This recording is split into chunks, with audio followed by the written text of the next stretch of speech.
the important thing when we look at others in business, we of course tend to see the successes that they have, and we equate that in our mind to like, wow, like they're successful, like they're so lucky. What are they doing that I am not yet doing? And for me, what I found just to be my observation and my truth is the only difference is they've just failed more, or they've just had more chances at it. Welcome to Limitless, Unlocking Your True Potential. I'm your host, Fiona Walsh, here to guide you on a journey of transformation and emotional freedom.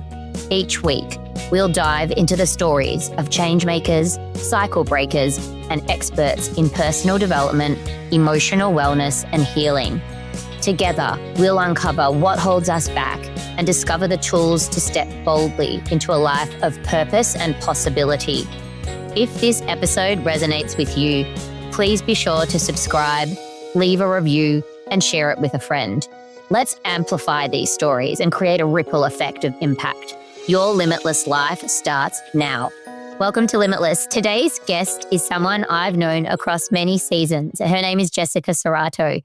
She was actually my twins' preschool yoga teacher years ago. And since then, I've watched her walk a powerful path. She's left behind her corporate career, leaned into her intuitive gifts, and built a body of work that helps people reconnect with their own timing and truth through the language of numerology. In this conversation, we talk about the moment her body said no more, what it really takes to trust your inner clarity and truth, and how to move through transitions without forcing or rushing. Now, this is also the kind of work I support inside my coaching containers, especially for people who have outgrown their old ways of leading, living, and are ready for something deeper. If this is for you, I've got 2 ways we can work together: a 90-minute breakthrough session to shift what's stuck and reconnect what feels true, or a 4-month one-on-one coaching container if you feel ready for a full recalibration in how you lead, live, and making decisions no longer from control, but from trust and clarity. You can find all the links to both of our bodies of work in the show notes. Now, let's get into this beautiful, grounded conversation with Jessica. Jessica, I'm so excited that you're here on Limitless, and I cannot wait to dive in and hear your story. No, I'm so excited to be here. Yay. I warned you, we jump straight in. So take us to that moment in time where you're like, oh my God, I'm done. Things have got to change. Time for a big, big shift up. Yeah, it was the parking garage in my car, which just as I'm saying this now, I realize that I don't think I've been in a parking garage in years, and I rarely drive my car anymore. So this is like even just shows you about like how much has changed since then. So this was in 2020, a few months after COVID really had hit. It was the summer of 2020. And at that time, I had 2 young kids at home and still working full-time in corporate. And we, prior to COVID, we had about 300 people, and I had just laid off 275. And it was me on Zoom, from home with 2 kids running around to really navigate that. And in those conversations, every time I would feel the energy and the emotion from the other person, they were really sad, of course, and devastated to lose that job. And I found myself actually hoping that I would lose mine also, which was like so fascinating to me. And so like many people during that time, I was juggling a lot. So I was trying to work from home all day with the kids. And there were some things that I needed to get done in the office, which was at that time, downtown Vancouver. So I had just driven across the bridge. I'll never forget this. I was listening to Gaslighter by the Chicks, that album that had just come out, and like singing along and just like, so that has really been etched in my mind. Whenever I hear that music, I go back to that moment. I pulled into the parking garage like I had for hundreds of times before that, and I couldn't get out of the car. It was 10:30 at night. And I needed to get in and get out. I needed something from the files, and I couldn't do it. And I found this emotion, really this anxiety coming up in my body, and realizing that in that moment, I couldn't return. I couldn't get my body into the office.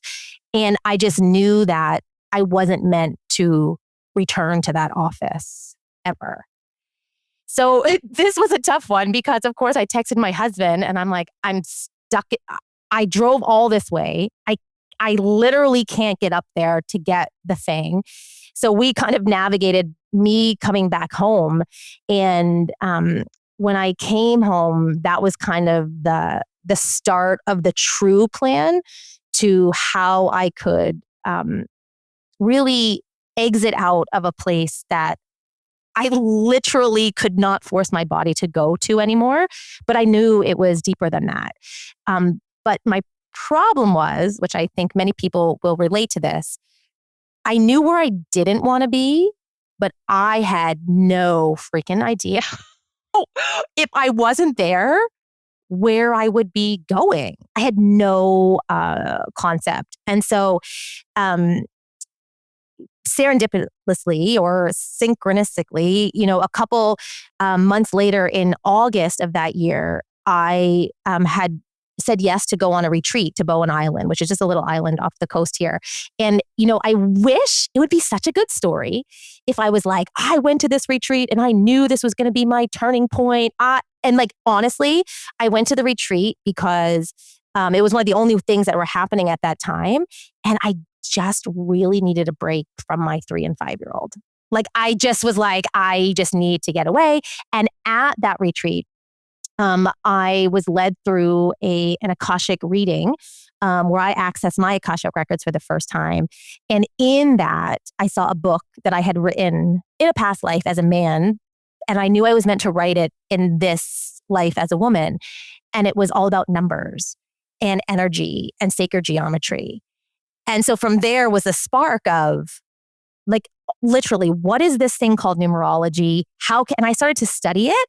And the more I really studied it, it was like I wasn't learning it, I was remembering it. And that kind of led me on the path to, oh, is this a thing? But, I also want to share, I wish again that I had been so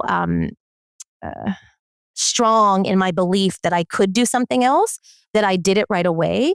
But honestly, it wasn't until March of 2022 that I left the job, the corporate job.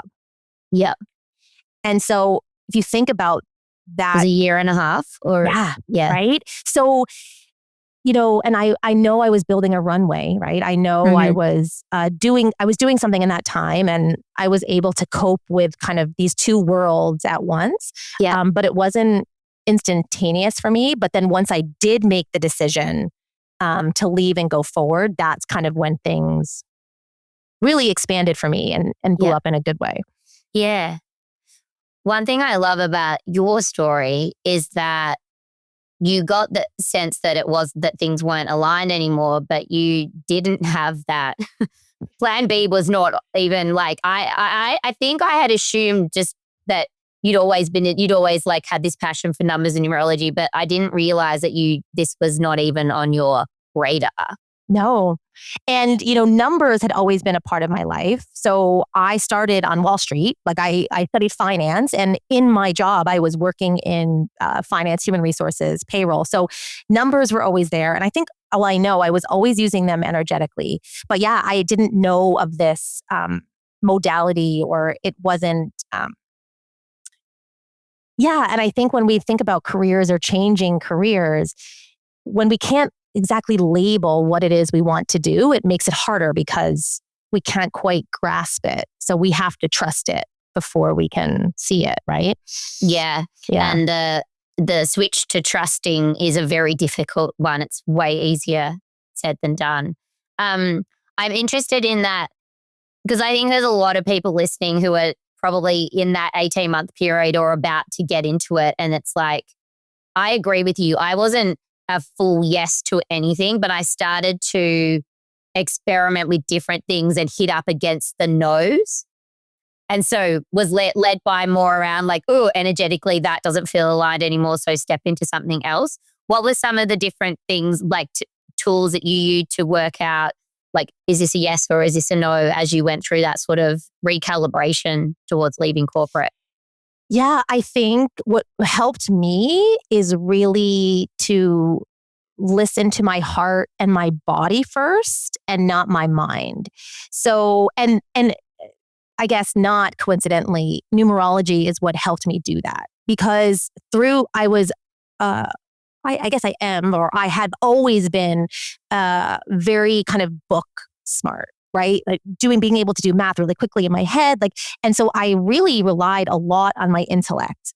And I think we're taught that maybe in school. Like I always laugh, like whenever I did math, I always knew the answer. And then the teachers would always be like, show your work. I'd be like, oh man, okay. So I was like really in a way taught, or I learned that intellect, right, was what was valued. And when I started to kind of get up, my default was always intellect. Like, okay, how can I figure this out? Like, what is the pros? What are the cons? Like all of these things. And so through my numerology, I learned that actually I'm dominant in the physical plane and across my heart. And so I started asking my body and my heart, like, what do you think about this? What do you feel? And there's many ways. I used body compass, like the swaying test. I use cards. I used pendulum. You can also, this sounds even, however it works for people. I also now have a test where I know if I ask myself a question and I can swallow, that means it's a yes. And if I can't swallow, that means it's a no. But all of is these that like things, a form of muscle testing? Yeah, exactly. Yeah. So, but the thing is you have to calibrate to your own muscle testing. So I think that's why it took so long for me, because I was experimenting with, is this a yes for me? Is this a no for me? And I learned that way. And it was just so funny. I'll never forget this. When I was deciding when that final decision came, I actually did write a to-do list, and I had literally it was like one reason versus like 25. And I still went with my heart. Like I overrode my intellect at that point. And that's when I knew I could really trust it. So it's interesting because some people listening, you might really be attuned to your body and your heart. And so maybe to bring a little bit more intellect in, like it really depends, like to really take all the wisdom centers and have them working together. But that's how I did. And I also did a lot of experimentation. I really played the edge a little bit. And I've made myself do something so I could actually feel what it felt like for me. And that's how I knew it was a yes or a no. Yeah, it's interesting because I look back and I'm like a real experimenter. Like I'm a 3-5 in human design, which is a life experimenter, right? And so I went to London when I was 21. And I always say that those 2 years I grew more than in the first 21 years of my life, but through experimentation and fucking up along the way and all those kinds of things, and like landing in a place with a backpack and realizing that I didn't know how to get to the hostel that I'd booked. And it was like, 11:30 at night and I'm a girl by myself, like just doing things that were a little bit probably naive and stupid. But even through all of that, I knew that I was learning, but I still was very primary intellectual as well.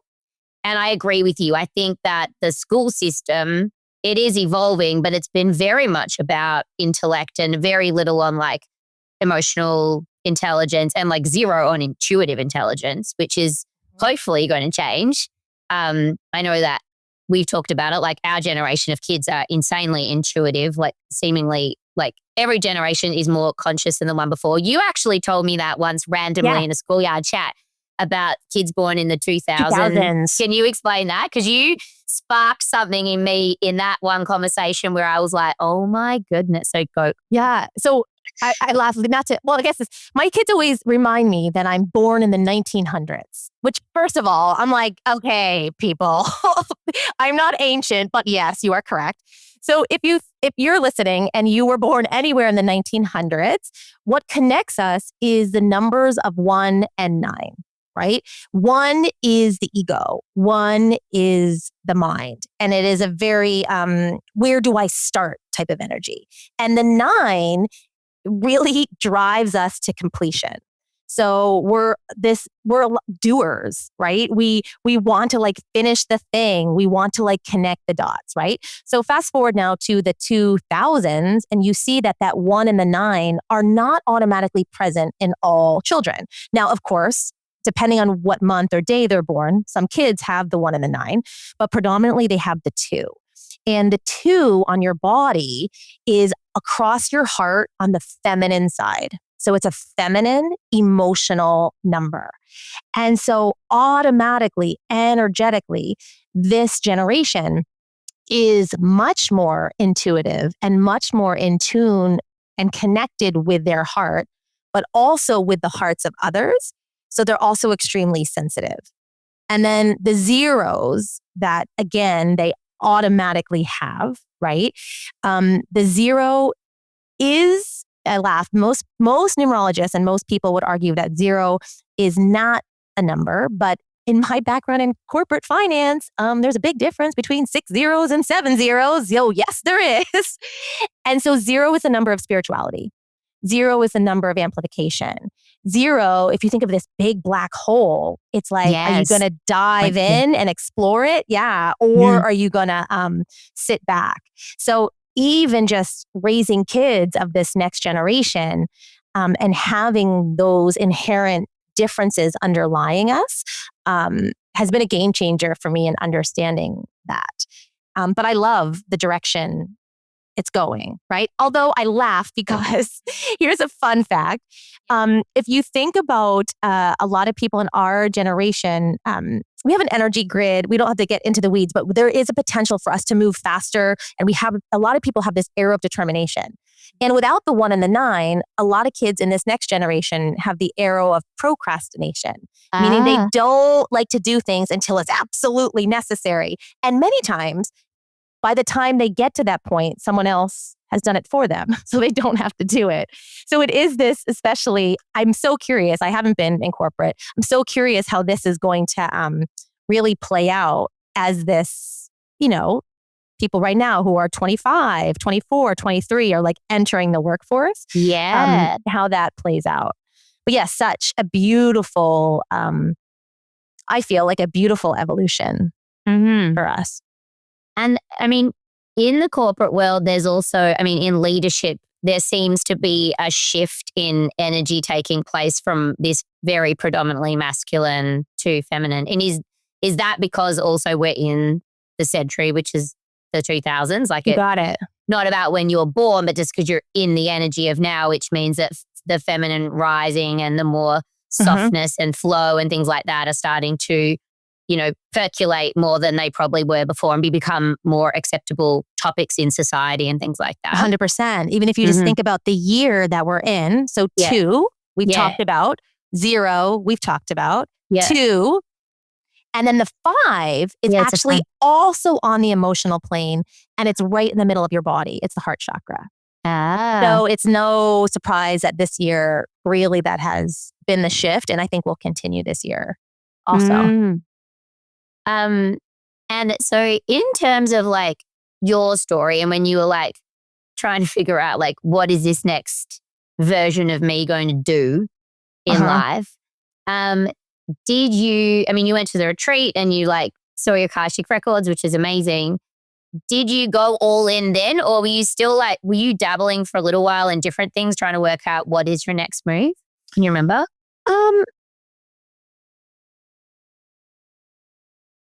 I'm trying to remember now exactly the process. Pretty quickly after that, I had gone all in. Like, I had done my website by January of 2021 for sure. I was already doing readings at that point. Yeah. But I also, what I didn't share about the story is, I'm laughing now, reflecting, of also in my last few years, I was searching for something outside of corporate. And because of that, I had really gone into more of like health and wellness and physical and yoga. Yeah. So I was a yoga instructor, kind of doing it on the side. Yeah. And so that was one part that I kind of gave up or kind of came out of. Because I always felt that was definitely more something for me to do on the side. I never felt like I would be a full-time yoga instructor. And so, but I feel that part was also just the shift from, maybe that was the bridge even of like from, because yoga, although it is very much energetic and emotional, it is also very tangible and physical, right? Like people can go to yoga class to get physical results. That feels like an easier bridge perhaps than numerology or energy strategy or work. So I think that created a safe kind of bridge for me. And I laugh because I think like many people, I also went a bit, I'm a pendulum swinger a little bit too. So I find myself now, a few years later, going back to corporate settings with numerology, right? So, and I really went away from corporate for a while. But obviously I was there for so long for a reason. So yeah, that's so interesting. I've never thought of it in that way. It definitely, for me, there was this point where it started to become bigger. Like it was a very maybe slow step until the point where I was thinking about it more than there's a tipping point. Yeah, there was that tipping point where it was like, okay, I can no longer do both. So what am I going to choose? Because for so long I could do both. But I could see where I was making choices to maybe even sabotage a little bit. Like I'll never forget when I was late. The first time, I'm a very punctual person, and it was the first time ever I was late to a corporate meeting. And it was because I was doing a live video on Instagram and I was doing live readings for people. And I saw the time and I made a conscious decision to stay there. And that was your move. You committed. Yes. Oh, I love it. And I never forget going into the meeting. And it was so funny because obviously I had a choice of what I was going to say of the reason I was late. And I actually told the truth. And because they knew I was doing these two things. And so I was like, oh, sorry, I was, can you imagine? I'm just on Instagram. I was just pulling cards. I was channeling messages. Sorry. I just got so caught up. It's not, I know your strategic plan's really important to you, but I was doing numbers on Instagram. Sorry. On Instagram, so yeah, I really hadn't, thank you for that question. I think that's a great question for everybody because there is this larger perhaps decision point, but then there's these smaller kind of tipping points or breadcrumbs where you just can't. And at that moment, I think what really tipped it for me is, I'm laughing because I'm probably some people that I used to work with will listen to this. I didn't feel bad that I was late. I really was not sorry that I was late. Well, and you had this knowing, this deep knowing that you were like, I should give no fucks about that world anymore because I'm all in on here. Yeah, which is so powerful. I knew if that same situation happened again, I would choose the same exact way. Yeah. Oh, I've got goosebumps. Yeah. Me too, actually. So that actually was a beautiful reminder to me of it wasn't a fluke. I didn't just choose it one time. I was like, oh yeah. I mean, I apologized out of respect, but actually I was like, meh, I'm going to do the same thing tomorrow, FYI. So just get used to it. Yeah. That's cool as well because you talked earlier about knowing what you didn't want. And I think that your first stage of any of this transitional into a new version transformation is that I always say start with what doesn't feel right or doesn't feel aligned anymore because that's we're from our brain point of view, from a neuroscience point of view, we're programmed more to the no's, more to the fear, more to the that. So there's 5 times more real estate in our brain. So trust those and learn to trust the no's and then wait for the moment where you get the yes because you will know. And I've had a few of those in my business as well and then when you do lean into the yes, it's like floodgates open. It's like the universe is like, oh, she's here. Yeah. Let's go. But if you're always, I love that, because if you're always waiting for the yes and not taking action, you're not getting evidence of any no's. And so you'll wait a long time and you might not even get that yes in the way you think you will. Yeah. I like that. I don't talk a lot about manifestation on this podcast because there's about a million podcasts about manifestation. But the energy that I feel around manifestation is quite often you put something out there, even if we don't call it manifestation, intention for something if you're pretty clear around what it might look like this kind of client or this promotion where I'm doing this and this is what it looks like. Maybe I work from home a couple of days a week and, you can really be clear around what it looks like. Most of the time for most people, when that drops in, it doesn't look like what you actually thought it was going to look like. But if you reverse engineer it, all of the elements are there. They're just different shapes and colors, but it actually is there in its entirety. And it's quite fascinating. I don't know if you have a similar experience. I do. It's so funny. I have two examples of this, and it was all around time, which makes me laugh. So, if you think about, say you want more time. And you're just like, okay, I know exactly what's going to give me more time. I'm going to have someone come and clean my house so I don't have to clean my house. Amazing. Give me more time. And then the doorbell rings and it's your neighbor. And when you see them, you're so disappointed because you're like, universe, I asked for this housekeeper and you're giving me your neighbor. And then the neighbor is like, oh, I made dinner for you. Here you go. Yes. And then it's like, oh, wait. I don't have to cook dinner. That gives me more time. Yeah. But I think a lot of times when that happens in our lives, just like you said, we don't recognize it as the thing because we're so focused on the thing. And, that's an empowered or maybe a more positive side to look at it. But I also feel it sometimes happens with some things in our life where, I actually had a client who really for months was talking just about wanting more time with their kids and just wanting that to happen so much. And then they were laid off from their job, which, again, is this, you got what you asked for, just perhaps in a slightly different way than you expected. Yeah. Yeah. I do love your first example because even though it looked differently, once you see what it was, there's sort of magic in that. Totally. And it's a choice in any moment every day. Do you see the magic or you're like, no, I wanted the cleaner. Why did I get lasagna? Yeah. We've got a choice of do we go the negative or do we go the positive? And you did say this is a positive reframe. Yeah, great.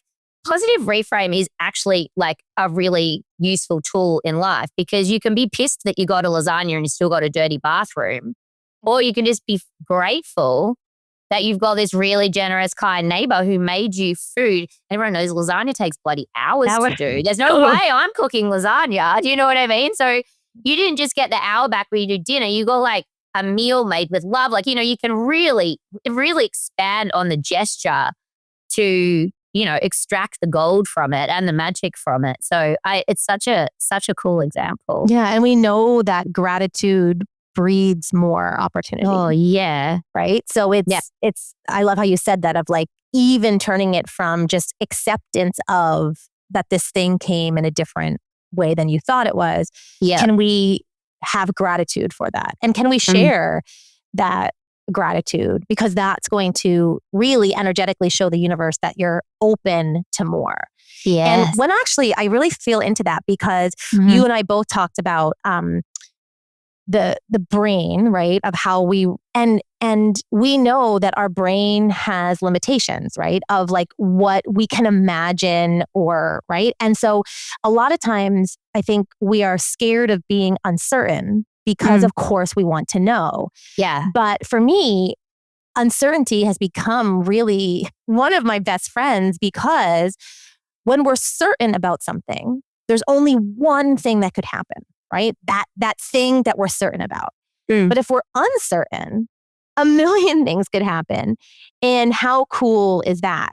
And I think that's why it's so hard to, as we were talking about, plan your next move or know 10 steps ahead because actually, although it feels perhaps safer in our body or more comfortable in our body to do that, when we plan 10 steps ahead, we're actually limiting ourselves to the possibility of seeing what else is out there. Like every staircase or every step, looking around and seeing a different possibility and maybe going in a slightly different direction.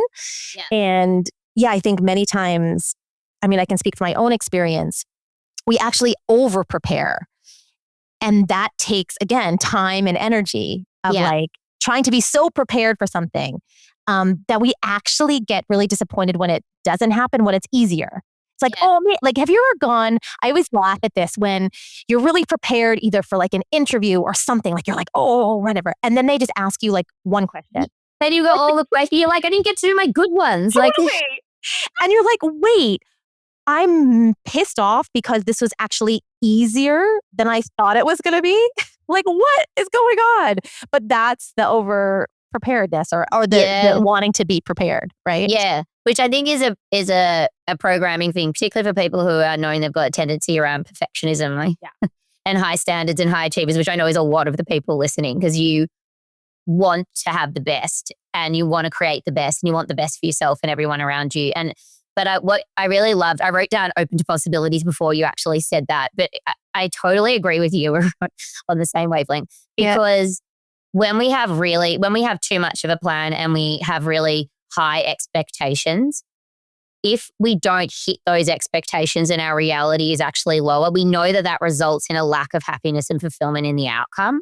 And so the higher standards you have for yourself and your life and the people on your team and your family, that like you're actually like setting yourself up for less happiness and fulfillment, rather than letting go a little bit of that and just being open to what could be, which I know sounds very uncomfortable for a lot of people because it's not how we've lived our lives at all. Yeah. We try to control everything. And it's because, to bring it back to the numbers, it's because 9 is the number of expectation. So it's literally coded in our DNA to have an end point, to be, what is the end? What is the destination here? And we know that old cliche of like, the more we focus on the destination, we really miss out on the magic of the journey, right? But that's exactly like what we're really trying to recode and maybe shift a little bit into the other side of the 9, which is like this higher perspective and like seeing things from a lot of different angles. And really, I like how you said about like it creates the disappointment, which is like an emotion. And the beautiful thing that I would invite everyone to lean into is more of this like objectivity, because 9 is like the perfect example of that. So math wise, anytime you add a number to 9, you get that number. Like 9 plus 2 equals 11, but 1 plus 1 equals 2, 9 plus 4, 13, 1 plus 3 equals 2. Okay. And then the same thing when you multiply by 9. So 9 times 4 is 36, but 3 plus 6 equals 9. Okay. It happens both ways. And it is just a fact. It is just objective.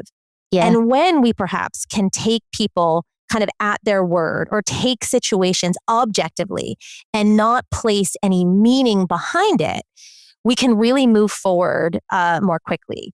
I have a great example of this, and I love, I have an older daughter, and she is 10 years old, but she is a ruling number 9. So she has this inherently in her. And I'll never forget, it wasn't this past summer, but it was 2 summers ago, where I was observing an interaction with she and my husband. And she had gone up to my husband and she said, "Oh, hey dad, like, do you want to go play tennis with me?" And not to get too much into the psyche of my husband, but he doesn't do what he doesn't want to do. So he just like looks at her and he's like, "No, I do not want to do that." And here's me, this emotional mama bear from the other side of the room being like, I was literally about to lose my top and step into the conversation until my daughter looked at him and answered so calmly, so objectively. And she said, "Oh, okay. You don't want to play tennis with me. Okay, well, what do you want to do with me then?"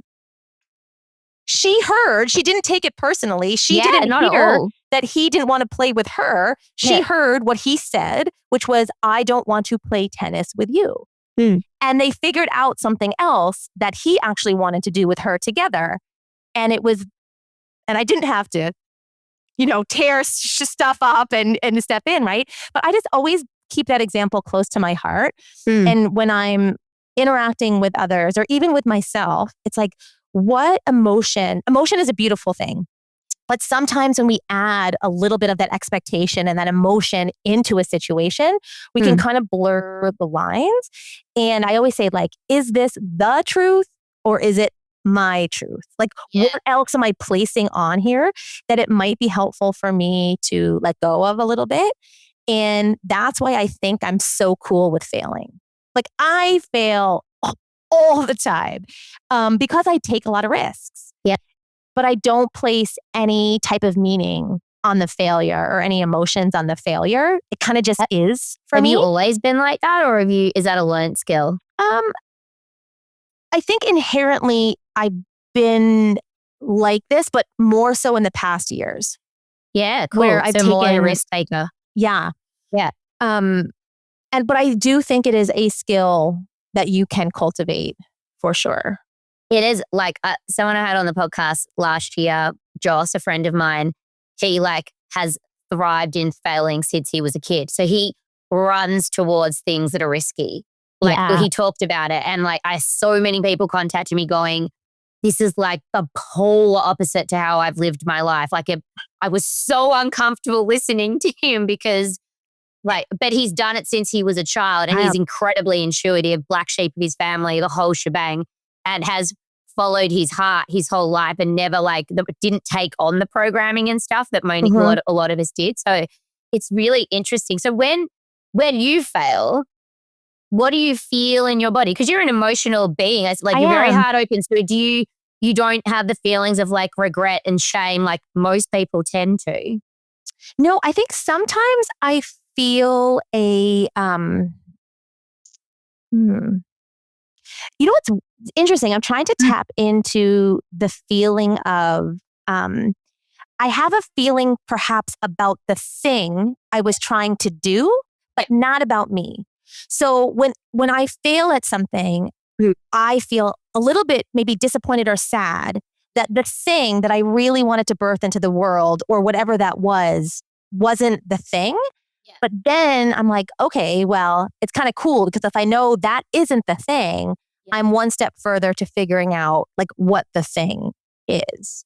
But you know that this is if anyone is listening, particularly who is an entrepreneur or thinking about going into business on it, this is the absolute golden nugget, because you have to fail in order to work out what works for you as an entrepreneur. And one of the pieces I've had to work on with my coach over the last few years is I attach my self-worth to the worth of my business. So when I did things and they didn't go to plan, or I didn't have enough clients, I made it all about me. And it's a very common pattern. It's not, I would say a lot of people have it, whereas you have got this beautiful detachment between the two. I don't know if you did though with the tennis, because you were like, all right, be in that situation different, right? Because you actually attached to the he rejected her idea to play tennis, rather than no, he didn't want to play tennis and it's about the tennis. It's not about not wanting to connect with his daughter. Do you know what I mean? So maybe different situations. I think you've totally hit it, because for me, I know this has always been the case for me, and I can understand the other side of it. But you hear so much on the interwebs or wherever of be your business. You are your business, blah, blah, blah. And it's no, dude. Yeah, be your brand. Yeah. And if the brand fails, you're a massive failure too. Right. And it's no, for me, what I do is one part of who I am. I love that. And so, and I mean, I'm sure a lot of people can relate to this. You could probably relate to this of there are many times during the day that I make mistakes or fail, as a mom, in my momming. Daily. Or right? Totally. And it's if I were to attach my identity to being that, I would be so much harder on myself. And so what helps me is I always, and maybe this is why I'm laughing. I've never put the two and two together, but I'm super curious. Okay. So I'll keep this story short, but I had a imaginary friend when I was little. Her name was Pam. Yeah. And so much so that I turned into her for 3 months. So for 3 months, my name was Pam. Even I have Christmas cards. My mom sent them to me. Christmas cards of when I would give them to my parents and like, love Pam. At preschool, I wouldn't answer to Jessica. There's like a VHS recorder of me and my dad being like, Jessica, Jessica. And he'd be like, Pam. I'd be like, yes. Okay. So anyway, what I share to that is like, what really helps me is kind of looking at myself as I would someone else, right? Yeah, as an observer. As an observer. Yeah. Oh my gosh, would I ever call you a failure if something in your business failed? No. Yeah. I would never. So how can I do it to myself? And I think the important thing when we look at others in business, we of course tend to see the successes that they have, and we equate that in our mind to like, wow, like they're successful, like they're so lucky. What are they doing that I am not yet doing? And for me, what I found just to be my observation and my truth is the only difference is they've just failed more, or they've just had more chances at it. Yeah. Fun fact, I spent 7 years on board a cruise ship, and where I worked on a cruise ship, and I played a lot of poker. And in all the Caribbean casinos, oh my gosh, what a part of my life. Anyway, and I made a lot of money playing poker, playing blackjack, craps, everything. You're always in the numbers. It's very interesting, the cards and the numbers. Yeah, totally. And, a lot of people would say to me like, oh my gosh, like, how did you make that much? Or like, how do you do this? And I'm like, well, you don't see the hands that I fold. You don't, like, I play You're a lot. only noticing the wins. They only notice when the money comes my way. Totally. But they didn't notice like all the other times that I played and you didn't win. Yeah. So I think there's also something in that for people just to remember is like when you're looking at someone else and when comparison tends to creep in, it's not a full picture that you're looking at. And if that's the case, then comparison is not only not useful, it's not fair. Yeah. Because you're not comparing apples to apples, right? Yeah. So, yeah. And I think comparison the other way works when you're worried about it being judgment from others. Like if you're paralyzed to launch something in your business or go for a promotion because you're scared that you might not get it, and then what would people think? And then you don't do it. So you're actually just doing yourself a huge disservice by not going all in. But imagine you went for it and you still came runner up. People are still going to be like, oh my God, you were so brave to still go after that and you followed your heart. Like no one's ever like, oh, you came second. Yeah. Not going to like you because of that. Do you know what I mean? Like, but we don't do things so often because we're worried about what other people would think. But when other people see you in their struggle, they're like, fuck, you're courageous for having a go. I don't know if I would do that. And maybe you even inspire them to go and do something scary that they have been putting off. Yeah. And I would also go a step further to say that if people are judging you, it is not anything to do about you. It's all them. It's them. They're afraid to take that risk, and so they're projecting that to you. I don't want to butcher her quote, but I love the Brene Brown quote, something around like, don't take advice from someone who's not in the arena. In the arena, something like that, right? Totally. And like it's like people watching. The other analogy is like there's a dance floor and people are watching from the balcony. If you're not on the dance floor, then don't listen to those people because they don't know what it's 100%. like to like bump into and step on someone's toes and like fall backwards and stuff. It's very easy to poke holes from up high. 100%.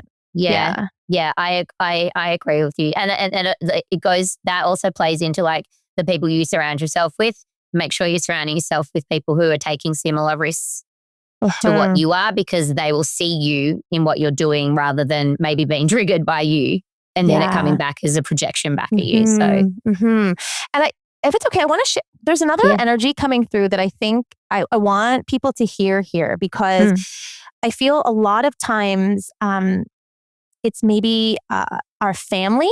Like we fear that we're not going to be accepted or going to be judged by our family. And the interesting thing, I'll just share this perspective to maybe help if you're feeling that way, or if you have really had perhaps this push and pull with your family of like really wanting to step into your own, but receiving worried about it. Yeah, worried about it. Is it goes back to this expectation, and you can feel into why do I expect, for example, why do I expect my mom to accept or support what I'm doing? Do I expect that from anybody else, from the stranger on the street, from the person on the internet? No. So I'm only expecting that from her because of the role she plays in my life, which is the mom. Yeah. Here's the cool thing. If you can release that, it actually liberates you. Because in that scenario, if you're expecting something from your mom because she is your mom, you are also doing things because you are the daughter, even subconsciously. Yeah, dutiful daughter. Yeah. Right? And so then that release is actually a liberation of the roles that you play, and you become less of a role and more of a person. And that has helped me tremendously of really just identifying, even with our own kids, like, would I expect this of any other 8-year-old? Would I expect this of any other 10-year-old? Okay, then why am I expecting it of my child? Well, of course, because they're my child. And it's like, oh man, right? That is a huge, really like lifting a weight. And we think we're doing it for the other person, but what we're actually doing is, again, in that scenario, when I am the mom, it also releases any expectations of what I'm doing because I'm their mom, right? Yeah. I hope that helps. I know that was a bit of a tangent, but I hope that helps. Yeah, no, it's beautiful. I think also the piece that comes through for a lot of people in those moments as well is that if you're holding that expectation of them, it's because that was what was held for you as a child. And so your inner child is showing up in the relationship rather than your sturdy adult leadership mama bear self. Yeah. And so that's an opportunity for you to go in and be like, what did I get that's created this expectation? And do I want to pass it on to my kids, or is it something that we can like release and then, recalibrate, which is pretty beautiful. It's a cool part of parenting. It is. Yeah. Tricky. It's tricky, but cool. Yes. It's cool.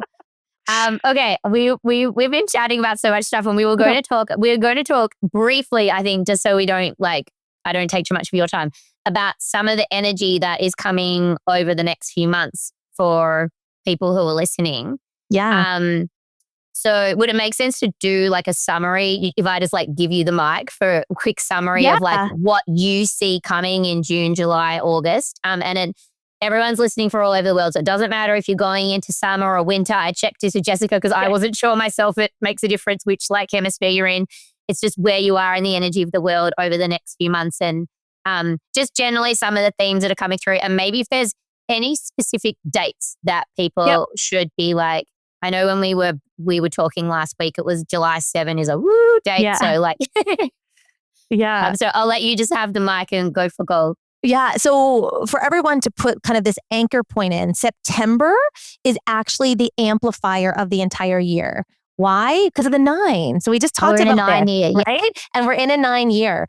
So September is this, for lack of a better term, this big bang, right? This big amplification of everything that we've been doing or not doing for the entire year. So that's why this next 3 months are really important to kind of set yourself up for that. So right now in June, we have the 6 energy, and the 6 lives in your third eye. And so we're recalibrating to this these things that we're seeing. And we're probably seeing things that other people aren't. And when that happens, we're like, oh, here, take my glasses. Like, here, see things that like I'm seeing. And that's just not going to work. So you have to trust your own knowing and what you see, even when, especially when others might not see it. And just don't waste your breath trying to get other people to see this way you see it, because they're also seeing things differently. And that's the point. And because of this, a little bit of drama is going to come up in June. And, we know that chaos loves company. And we know, of course, that drama fuels dopamine, which is this really feel-good thing in our brain. And so my suggestion for everyone in June is like, don't get sucked into the drama. But if you're wanting dopamine, read a really trashy novel, watch some of the I'm like a big reality TV show junkie because of that. Like my life itself is very drama free. So I'm like, ooh, I need that hit of dopamine, like Real Housewives of Orange County. Like, let's watch. And the last thing about June is there's going to be a lot of intersections where you're intersecting with opportunities, with people. And so if you're listening, I want you to ask yourself, what are some things that I really want to intersect with? And what are some things that I feel like I'm on a collision course to intersect with and I might not? And then when to adjust either your speed or where you're heading. I think that will be helpful. So July is the 7, and that's really where this self-trust, where I feel a lot of leaps will be made. Now, there's no perfectly time leaped, but if you're thinking about, when is my next step, or when is this big leap? If you're considering a big shift, July is going to be it. And it's kind of this question.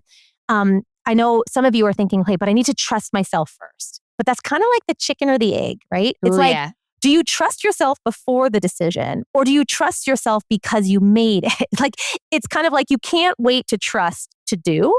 And so the other thing about if you're thinking about something, if you're waiting to do something, it is not going to go away in July. It is actually going to amplify. So the 7 is a repeating number, and you see like 777 on like the slot machines and stuff. It just means that it's all about lessons, and it's not going to leave you alone until you learn it or take it out. Like, to say, okay, I'm not ready. So I'm just going to take that decision out of my mind. I'm not going to beat myself up trying to make it happen or think about it. Just either like jump off or step back. And, for those of you who have ever done any risky things with your body, this is really fascinating because, when we bungee jump, the operators of the bungee jump have a sweet spot, and it's 97 seconds. It is proven that if you stand on the platform longer than 97 seconds, it is exponentially going to be harder for you to jump off and for them to get you to jump off. So notice this the next time, even, I always laugh, like now you'll look at bungee jumping differently because you'll see the guides really getting antsy at around like 45 seconds. At a minute, they're really pushing you to go because they know that, and that's the same with any decision. So don't put off making a decision in July, rip the Band-Aid off, do it right away. It will get harder if you don't. And then in August, we have the 8, which is this energy of momentum. If you feel into that energy of like what the number looks like, it's like you're in the flow. And it will really depend on like, it's whatever you chose in July, keep choosing it. And remember that momentum doesn't always have to be fast, right? It's momentum is actually velocity times mass. So it can be something really big that you're thinking. And if you're taking little steps every day to do it, it's still momentum, right? Also, momentum is maybe a really small thing, but you're moving really fast. So there's this thing about momentum in August. And I always say this, and that you get momentum once you've taken action. It doesn't come the other way around. I think a lot of people are like, oh, I've got to make momentum. And it's like, no, just pick one thing and do it. And then the momentum will follow, which I love that tie between make a decision in July, rip the Band-Aid up, go for it. And then August, trust that it's going to start flowing and the momentum will then build. Yes.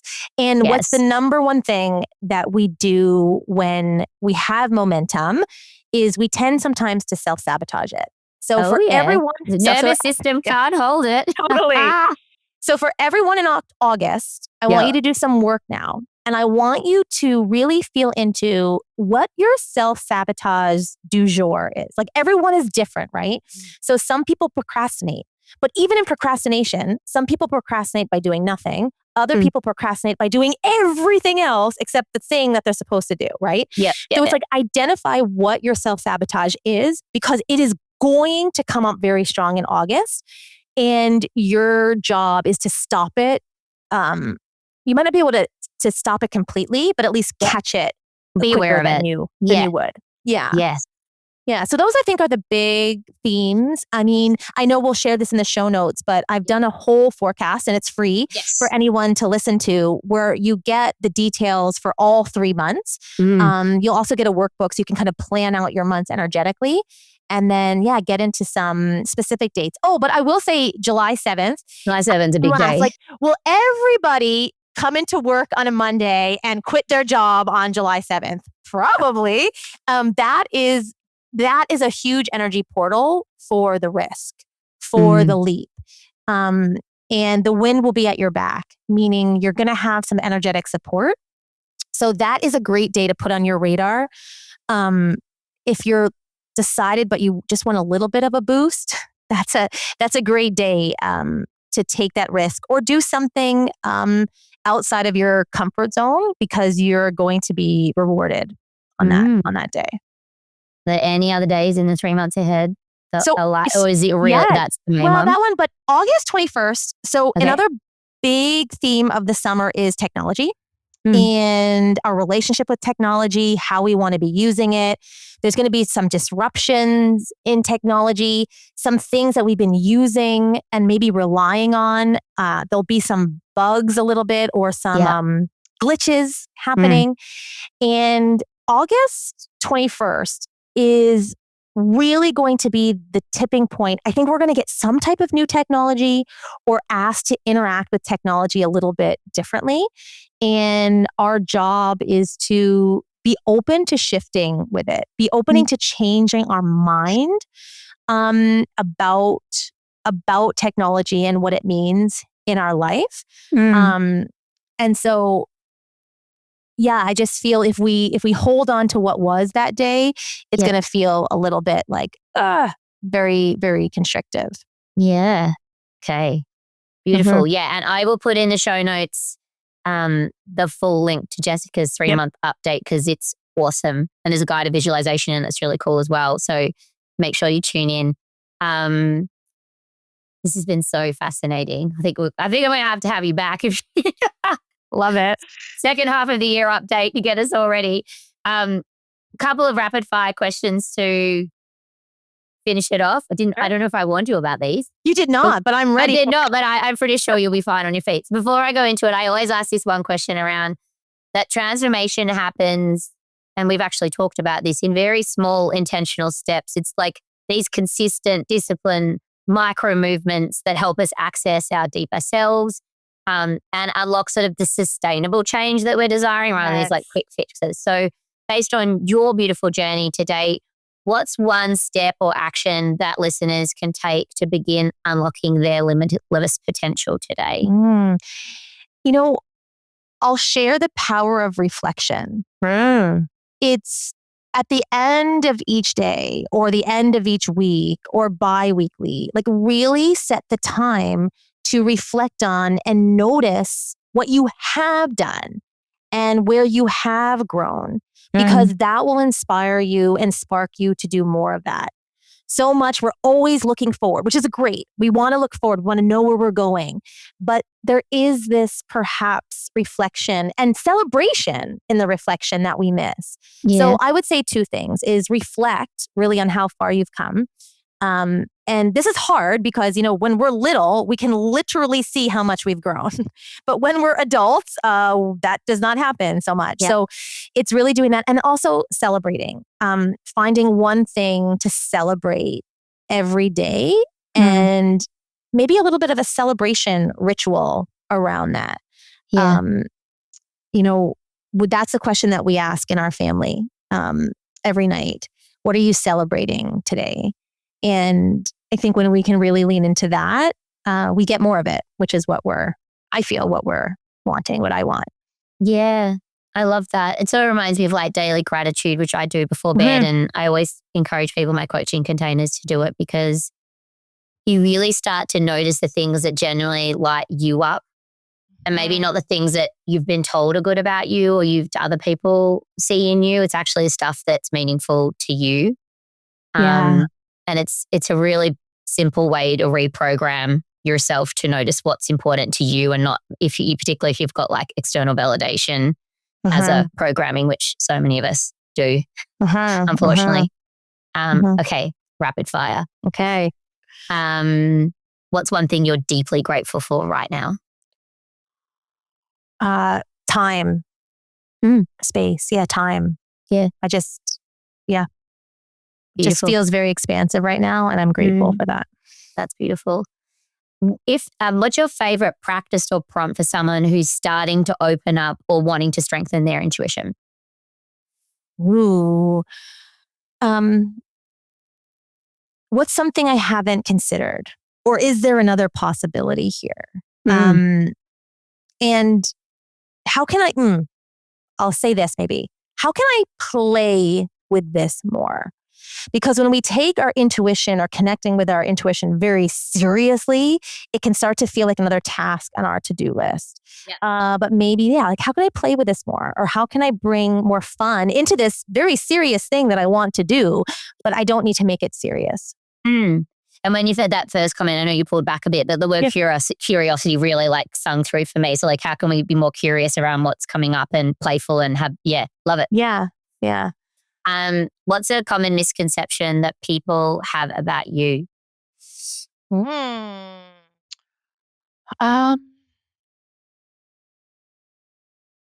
gosh, this is a good one. I'm laughing because I'm like, I don't know, because I don't really ask people what they think about me. I don't really care. I don't really care, but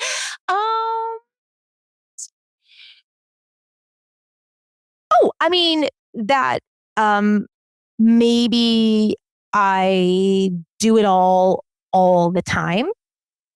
Like a lot of people see me and they're like, wow, like I can't believe you have this business and you're also a mom and all of this stuff. I'm like, yeah. But that doesn't happen like simultaneously, like every day. Some days, I'm more on my game than others. And I think maybe that's it of like, or if like you could see, like I said, like my kitchen right now, like it's a disaster. Like I just think maybe, of course we have this with people. It's called the halo effect. When they're good at one thing, we assume that they're good at all things. Yeah. And that is not always the case.